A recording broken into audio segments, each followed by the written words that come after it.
नमस्कार, मैं हूं अमिता और आप देख रहे हैं न्यूज 22 को। खबर की शुरुआत में सबसे पहले बात, अचानक बीमार हुए हैं सीएम नीतीश कुमार। जी हां, आपको बता दें कि हाथ में तेज दर्द हुआ है और ऐसे में निजी अस्पताल उन्हें भेजा गया है। सुबह जगते ही सीएम को हाथ में काफी तेज दर्द हुई। ऐसे में इलाज के बाद वापस सीएम हाउस पहुंचे नीतीश कुमार।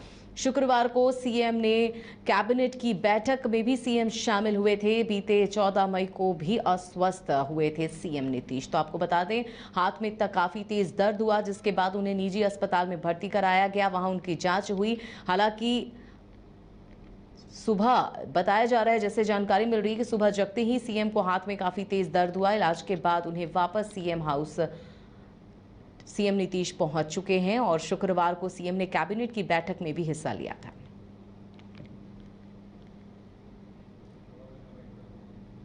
तो शुक्रवार को सीएम ने कैबिनेट की बैठक भी की थी, बैठक में भी शामिल हुए थे। हालांकि अचानक सुबह में उन्हें हाथ में काफी तेज दर्द हुआ और दर्द होने के बाद उन्हें निजी अस्पताल ले जाया गया, जहां पर उनका इलाज हुआ। लेकिन इससे पहले भी 14 मई को अस्वस्थ थे सीएम नीतीश। हालांकि अभी बेहतर डॉक्टरों ने बताया है और इलाज के बाद वो वापस अपने आवास पहुंचे हैं सीएम नीतीश कुमार।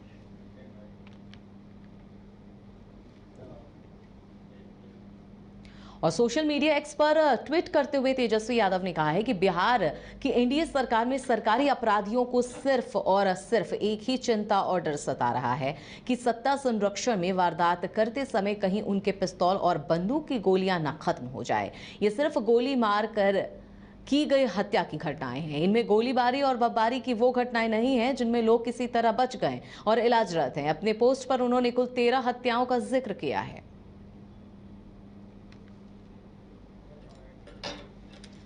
तो तेजस्वी यादव ने लॉ एंड ऑर्डर को लेकर गंभीर सवाल उठाए हैं और इस दौरान उन्होंने अपने एक्स हैंडल पर ट्वीट करते हुए अपने पोस्ट पर उन्होंने कुल 13 हत्याओं का जिक्र किया है।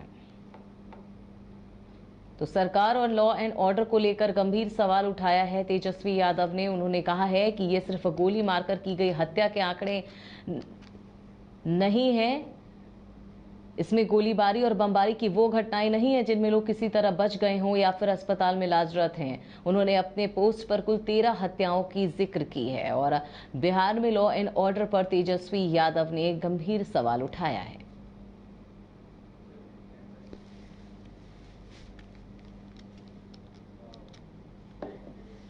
और राज्य के कई जिलों के परीक्षार्थी पटना के दिनकर चौराहा के पास रविंद्र बालिका इंटर कॉलेज में ओपन इंटर की परीक्षा देने पहुंचे थे। कुछ मिनट के लेट होने के कारण सैकड़ों छात्रों को प्रवेश वहां पर नहीं दिया गया। उसके बाद छात्र और छात्राओं का गुस्सा फूटने लगा। देखते ही देखते सड़क पर उतरकर जमकर बवाल किया गया, आगजनी भी की गई। इस मौके पर छात्र नेता सौरभ कुमार पहुंचे और नीट परीक्षा का भी इस दौरान मुद्दा उठा। कोई एजेंसी बिना बड़े बड़े सरगनाओं के हाथ में सीटिंग गेटिंग के तहत अगर नहीं जाती है, किसी भी हाल में पेपर लीक नहीं होगा।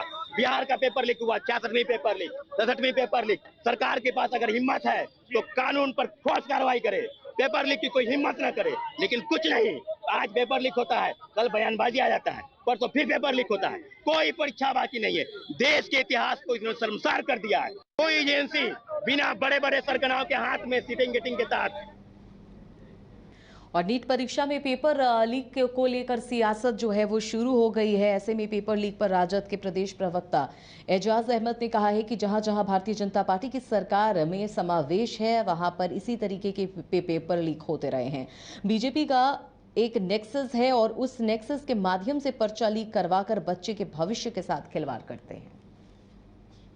देखिए, चाहे केंद्र की सरकार हो चाहे बिहार की सरकार हो, जहाँ जहाँ भारतीय जनता पार्टी का सरकार में समावेश है, वहाँ पर इसी तरह से पर्चे लीक होते रहे, क्योंकि उनका एक नेक्सस है और उस नेक्सस के माध्यम से पर्चा लीक करवा करके बच्चों के भविष्य के साथ तो खिलवाड़ करते ही हैं, लेकिन ये अपने लोगों को फ़ायदा पहुंचाने का काम करते हैं।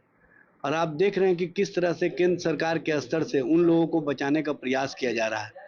केंद्रीय शिक्षा मंत्री धर्मेंद्र प्रधान जी जिस तरह से बयान दे रहे हैं और सुप्रीम कोर्ट में मामले चल रहे हैं, सुप्रीम कोर्ट में सारे मामले पर अभी चर्चा चल रही है, लेकिन उससे पहले ही बिना इन्वेस्टिगेशन के, बिना तथ्यों की जानकारी के, बिना किसी आधार के शिक्षा मंत्री जी कहते हैं कि इस मामले में कहीं कोई गड़बड़ियां नहीं हुई है और जहाँ गड़बड़िया हुई है, देखिए जिम्मेवार तो एनटीए है, और एनटीए को कहीं ना कहीं वैसे लोगों का संरक्षण मिल रहा है जो एक बड़े नेक्सस है, और वो सत्तारूढ़ दल के अंदर बैठे हुए लोग हैं, और उन लोगों का पर्दाफाश होना आवश्यक है। माननीय सर्वोच्च न्यायालय इस मामले का निगरानी अपने स्तर से करवा करके दूध का एमिटी यूनिवर्सिटी का पटना और रांची कैंपस पिछले कई सालों से लगातार शिक्षा के क्षेत्र में अनमैच्ड एक्सीलेंस प्रदान कर रही है।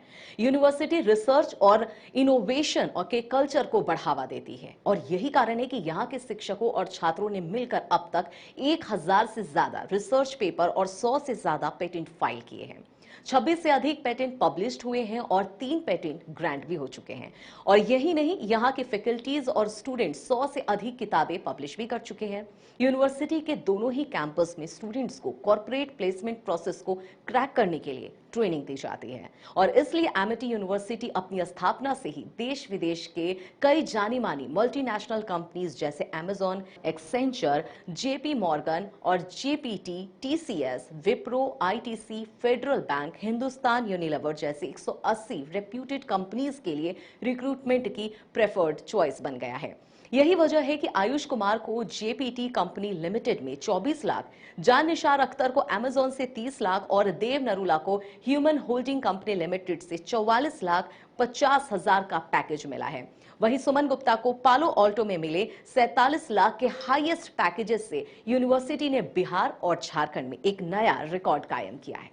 कमाल करते हो जी, बच्चे घूमने की इतनी जिद कर रहे हैं और तुम हो कि तुम्हें फुर्सत ही नहीं मिल रही। अब इतनी गर्मी में जाए तो जाए कहाँ?